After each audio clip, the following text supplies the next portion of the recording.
कि ना महाराज दी ना राजन, संकल्प कर इसका। राजा बलि बोला महाराज 3 पग भूमि का क्या संकल्प करना, आप तो ले लो। बोले नहीं राजन, ब्राह्मण को, साधु को, गुरु को बिना संकल्प के वस्तु नहीं दी जाती, क्योंकि बिना संकल्प के सिद्धि नहीं मिलती। हम भागवत करा रहे हैं, हम कथा कर रहे हैं, शास्त्री जन आचार्य जन जब पूजन कराते हैं ना तो संकल्प कराते हैं। क्या संकल्प? धन वृद्धि, यश वृद्धि, ज्ञान वृद्धि, वंश वृद्धि, कुल वृद्धि, सकल मनोरथ सिद्धर्थे, सर्व रोग निवारणार्थे, नाना प्रकार से। क्योंकि हमें सिद्धि चाहिए, हमें धन संपदा चाहिए, हमें भौतिक सुख सुविधा चाहिए, कुछ चाहिए ठाकुर जी से, इसलिए तो संकल्प करते हैं। और सज्जनों, बिना संकल्प के सिद्धि नहीं मिलती। कई लोग मेरे पास आते हैं पत्रिका दिखाने के लिए, महाराज इतने वर्ष व्यतीत हो गए, हम गुरुवार का व्रत कर रहे हैं, सोमवार का व्रत कर रहे हैं, एकादशी का प्रदोष का व्रत कर रहे हैं, लेकिन हमें कुछ फलित ना भयो, परेशान हैं। हर एक चीज का एक संकल्प होता है, एक विधि होती है, एक विधान होता है, एक नियम होता है। उस संकल्प के साथ करो। आप वैभव लक्ष्मी का व्रत हो, संतोषी माता को व्रत हो, 16 सोमवार का व्रत हो, कोई भी व्रत हो, तो उसका एक नियत, एक संकल्प होता है कि हमें इतने बार, इतने 11 सोमवार या 21 गुरुवार हैं, इतने हम व्रत करेंगे। ऐसा संकल्प लेकर के जो व्यक्ति व्रत करता है ना महाराज, तो सत्य बता रहे हैं, उस संकल्प पूरा भी नहीं हो पाता, वो दिन भी पूरे नहीं हो पाते, उससे पहले व्यक्ति के काम पूरे हो जाते हैं। बोलो राधे राधे। इतना प्रमाण है संकल्प का। आप संकल्प तो करो। अब ये थोड़े ना है आज सोमवार है तो हम जाकर व्रत कर ले। और सज्जनों, व्रत जब ही सफल होता है जब उसमें हमारे गुरुदेव की आज्ञा निहित हो, गुरुदेव की सहमति निहित हो। अगर कोई पुरुष व्रत करना चाहता है एकादशी का या किसी का भी, तो उसको चाहिए उस व्रत के लिए पहले अपने गुरु से आज्ञा ले। गुरुजी मैं ये व्रत करना चाहता हूँ, आज्ञा है आपकी?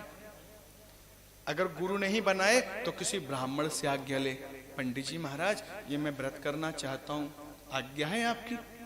क्योंकि ब्रह्म वाक्य जनार्दना, ब्राह्मण ने अगर अपने मुख से वचन कुछ कह दिया, समझ लो ठाकुर जी के वचन है?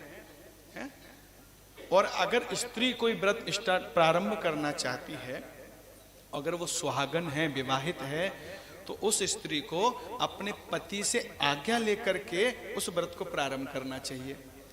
सुनो जी, मैं कल से व्रत प्रारंभ करना चाह रही हूँ, ये वैभव लक्ष्मी का, प्रदोष का, आज्ञा है मैं कर लूं?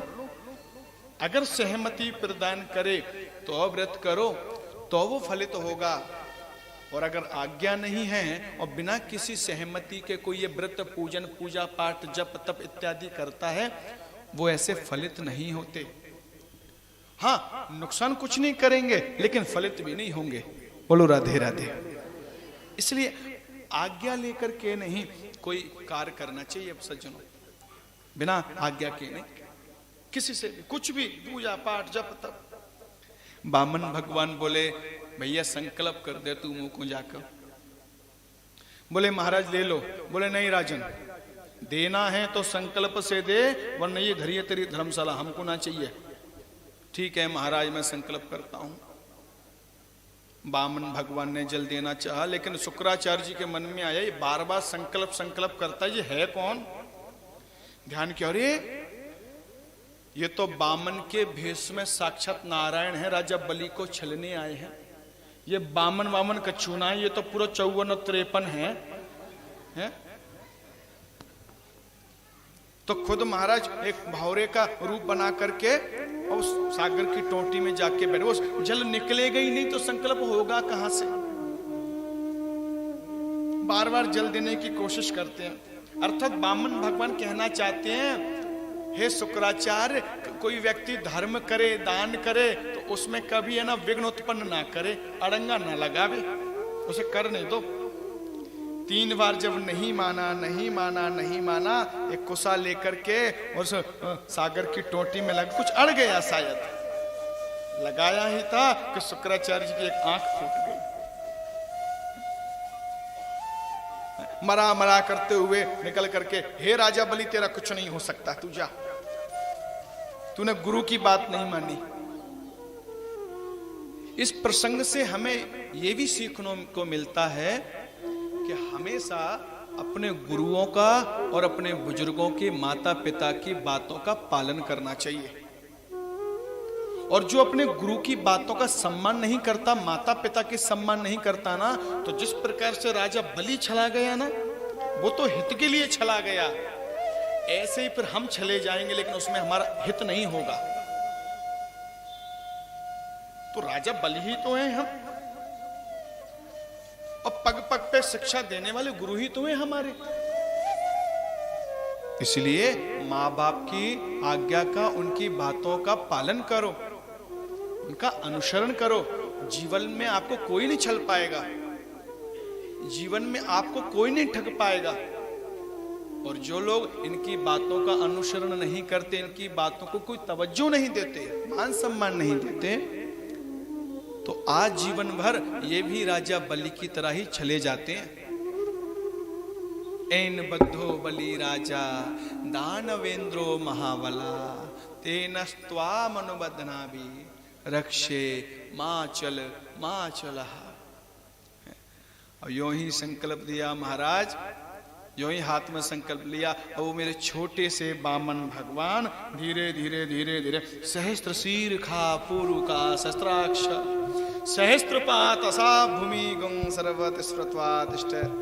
महाराज इतने विराट स्वरूप हो गए, इतना विराट कर लिया कि राजा बलि ने देखा महाराज तो उसका मुकुट नीचे गिर पड़ा।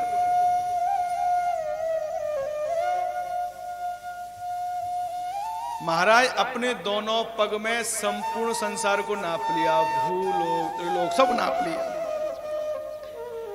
अब राजा बलि से बोले, हे राजन, तू नरक में जाएगा।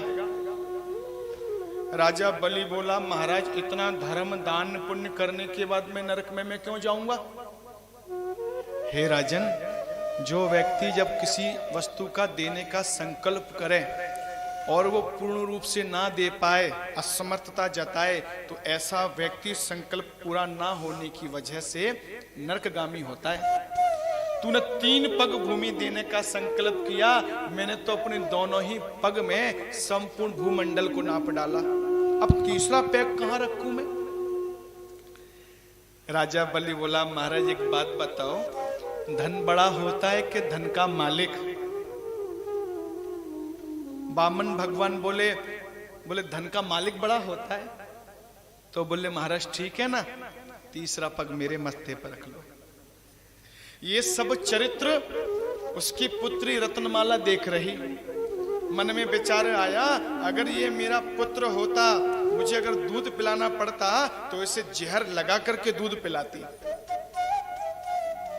वामन भगवान ने आशीर्वाद मन ही मन से दिया, महा आशीर्वाद देता हूं, अगले जन्म में तेरा जहर लगा हुआ दूध ही पीऊंगा। तो वही रत्नमाला पूतना बन करके आई है। बोलो राधे राधे। दोनों ही उसके मनोरथों को पूर्ण किया वामन भगवान ने, और उसके मस्तक पर पग रख करके पाताल लोक में भेज दिया।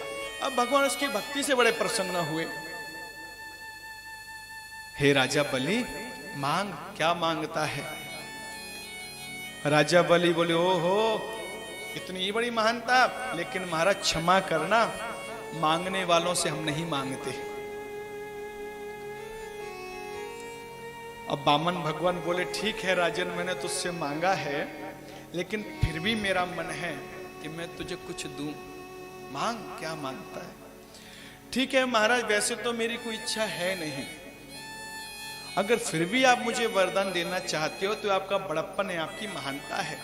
ठीक है महाराज, ऐसा वरदान दो कि सोते जागते उठते बैठते मैं सदैव आपकी सुंदर वामन भगवान की झांकी का दर्शन सदैव करूं। वामन भगवान बोले अच्छा अपना चौकीदार बनाना चाहता है, देखो मारे हमने तो कुछ नहीं की ऐसी। अरे तो हमको क्या मालूम आप कितने बजे उठेंगे, कितने बजे सोएंगे, कितने बजे महल से बाहर निकलेंगे, हमें तो खड़ा रहना पड़ेगा ना कि जब राजा निकले हम उसको दर्शन दें, जब उसकी निद्रा खुले हम उसको दर्शन दें। नहीं महाराज जो भी हो। तो आज भी वामन भगवान उस रूप में राजा बलि क्या पहरा देते हैं।